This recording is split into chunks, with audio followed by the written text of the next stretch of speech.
Hablar de mí es fácil, ¿verdad? Criticar mis pasos, mis errores, lo que hago o dejo de hacer, pero lo que no entiendes es que ser como yo soy, caminar lo que yo he caminado, superar lo que yo he superado, eso jamás.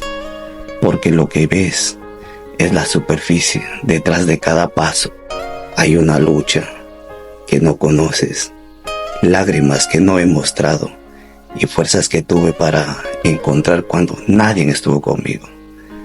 Soy el resultado de mis propios errores, el resultado de mis propias batallas, y no podrás imitar eso. Así que sigue hablando si eso te hace sentir mejor. Mientras tanto, yo seguiré avanzando, demostrando con hechos lo que las palabras no pueden. Bendiciones.